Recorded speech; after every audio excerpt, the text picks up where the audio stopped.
Yo, what up, Street Dogs? There, Kim. All right, so some other turbo thoughts on manly virtue. So, virtue as meaning human grandeur, what it means to be a great human. So, I can't really speak for women because I'm a man. So, let me just speak for us men. So, what does it mean to be a true man? Obviously, it's all subjective. These are just my thoughts. So, first and foremost, I think it's very important for us to think about like what makes not a man, an unmanly man. And these are my thoughts. I think it is not respectable for us men to be petty, to be cowardly, for us to blame other people and to bewail our lot, and also to be abusive towards women, whether mentally or physically. And also, I think it's not manly to be a bully, and it's also not manly to be anonymous and critique, judge, and hate on other people without attaching your real identity to yourself. So I have 0.0000000% respect for anyone who is anonymous. Anyone who's anonymous has no courage of their own. And for me, the ultimate manly virtue is courage. So, where do people lack courage? People lack courage because people like to hide behind walls. They like to put on masks, and this is why the whole anonymous movement is kind of, I don't know. This is my thoughts. Is that like, if you're gonna protest and you're gonna critique society or whatever, certainly you gotta have some sort of skin in the game. Is that you can't just like hide behind a mask. You gotta attach your real identity. Now, a lot of people like to be anonymous because to protect their own skin.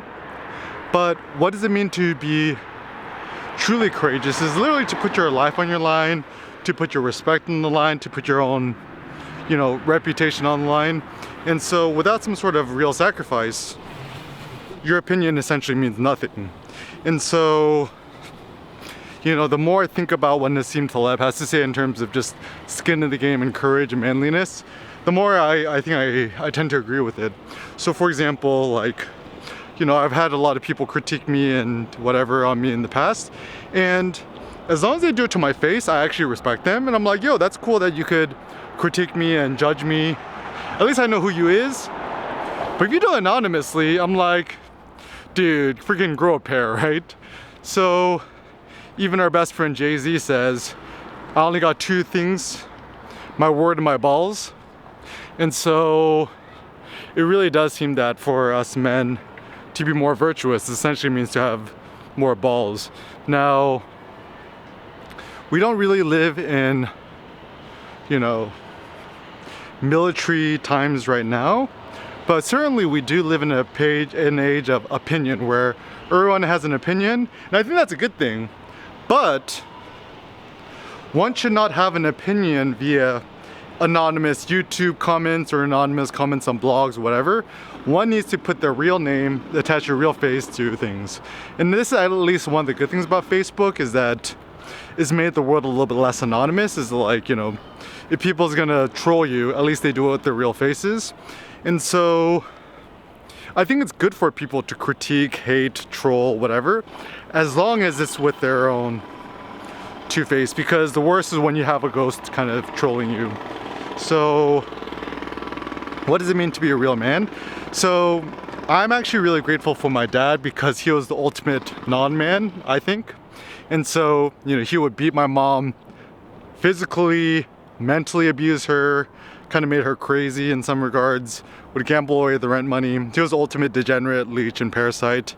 And I'm kind of grateful for that because it taught me what I should, once again, not do as a man. So I learned to be self-reliant, to not blame other people, not to even blame reality too, because I think a lot of petty men,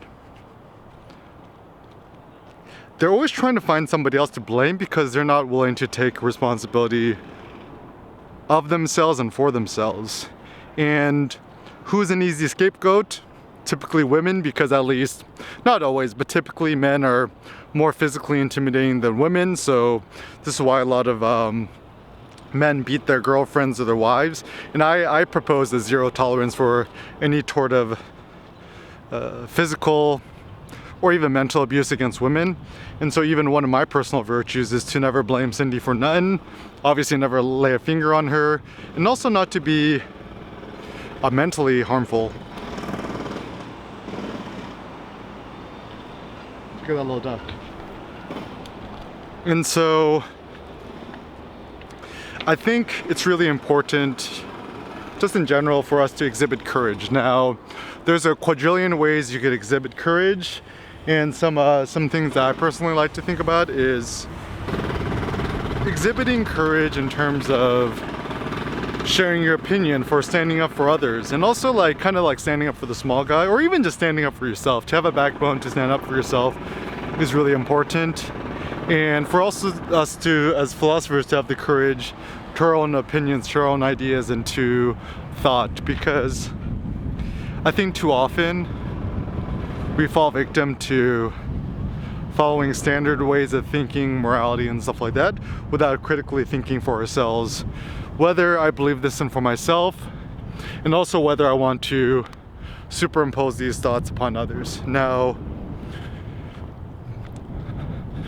ultimately, courage, your heart is kind of everything, because what does it mean to live a real life? It means to interact with people face to face. And if you essentially lived a simulated life on the computer or virtual reality or the Matrix, it's not a real life. I think the ultimate reality is embodied reality, and obviously there's lots of useful things for virtual reality, augmented reality, and on the computer. But until you actually look at a human face to face, you cannot call yourself a real human, right? And so I think for the most part, to critique others is kind of a waste of time. I think much better for us to think critically about ourselves and to understand our own personal behaviors, our own the ways that we interact and the way we experience the world and stuff like that. And once again, for us to become heroes. So we all like superhero movies. There's a reason why these Marvel films are probably the best grossing films of all time, is that everyone wants to become a hero. Everyone wants to kind of like stand up for the small guy, or even become like an anti-hero, like Odysseus in the Odyssey. It's kind of like, he's kind of seen as kind of like this sly, cunning, kind of not like a great dude, totally imperfect, but still we're kind of rooting for him anyways. And so perhaps whether you decide to be a hero, an anti-hero, someone kind of like Deadpool or Wolverine and stuff like that, anyone you find relatable to, kind of follow that path. And know that in this game of life, you're the hero of this RPG, so live more heroically, live more bravely, become more manly, and of course, whatever you deem as manly is up to you.